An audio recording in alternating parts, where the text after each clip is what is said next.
किया जाए, श्रद्धालुओं की संख्या को लोग बता रहे हैं कि घट रही है, पहले ज़्यादा आ रहे थे, जिस समय अफवाह के चक्कर में कम आ रहे हैं। नहीं, देखिए आप लोग को मैं इसीलिए इस तरीके से जुड़ता हूँ कि अफवाह ना फैले, क्योंकि यदि आप सही स्थिति बता देंगे तो अफवाह नहीं फैलेगा। आप स्वयं जाके देख लें, जो श्रद्धालु बाहर हैं उनसे पूछ लें, आप अंगद टीला के पास जानकारी कर लें, सुग्रीव किला के पास जानकारी कर लें और उनसे ही पूछें कि भाई आपको किसी प्रकार का अंतर लग रहा है, आपके मन में किसी प्रकार का अंतर लग रहा है, आप क्या अभी आए तो आपने विचार किया था कि आना चाहिए कि नहीं आना चाहिए।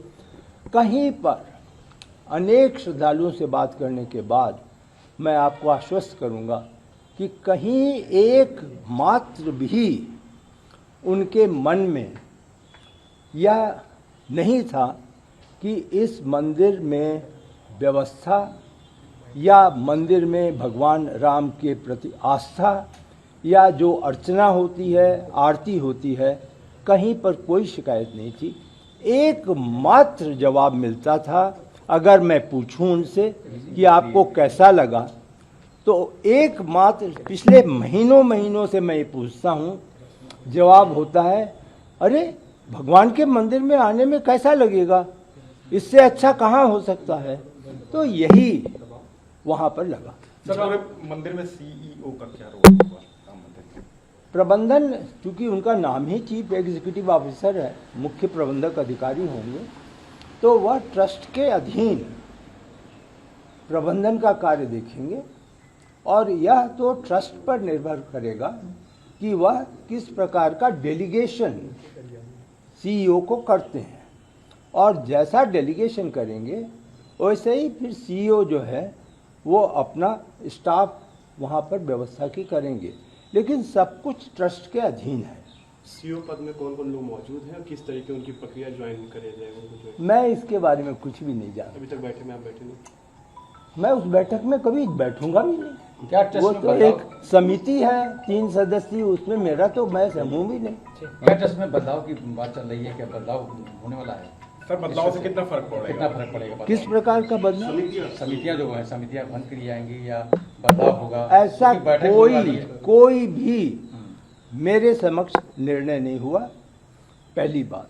दूसरी बात, आपको मालूम है कि मैं अन्य कार्यों के कारण जो बैठक 6 तारीख को थी मैं आ नहीं सका था। यदि आप लोगों ने चला दिया कि मैं आया, फिर कुछ लोगों ने कहा वर्चुअल जुड़ गए हैं, लेकिन ना मैं आया था ना मैं वर्चुअली जुड़ा था। और जो निर्णय ट्रस्ट ने किया होगा, लेकिन आप विश्वास माने किसी प्रकार की कोई उप समितियां और समितियों में जो बाईलॉज हैं उन्हीं का तो अनुपालन होगा, बाईलॉज से तो अलग नहीं हो सकता है। लेकिन समिति की बैठक क्या होने वाली है? मतलब जिस ट्रस्ट की बैठक में आप नहीं 6 तारीख को आए थे, क्या खास बैठक होने वाली है, इस पर निर्णय लिया जा सके? 22 तारीख को ट्रस्ट की बैठक है, समिति की नहीं, ट्रस्ट की बैठक है। और क्या एजेंडा होगा मुझे मालूम नहीं है, लेकिन 22 की सूचना मिली। आप मौजूद रहेंगे? देखता हूँ कि विषय क्या है। ऐसे यदि विषय होंगे जो निर्माण से संबंधित होंगे तो निश्चित रूप से मुझे आना होगा, क्योंकि आप एक बात समझे हैं ना, आप लोग थोड़ा सा, हम लोग जो पदेन डायरेक्टर है ना, वह उनको किसी प्रकार का वोट का अधिकार नहीं होता। तो जो विषय उनके हैं उन पर वह अपनी राय देते हैं। तो 22 को एजेंडे के बाद मैं निर्णय करूंगा कि आऊं कि नहीं आऊं। खास चर्चा क्या करेंगे बैठक में? कुछ खास में चर्चा क्या होगी बैठक में? ये बैठक होगी 22 तारीख। मुझे इसके बारे में नहीं है, आप इसके बारे में तो हमारे आदरणीय जो जनरल सेक्रेटरी साहब हैं उनसे पूछें। धन्यवाद। सर, एक क्या है आप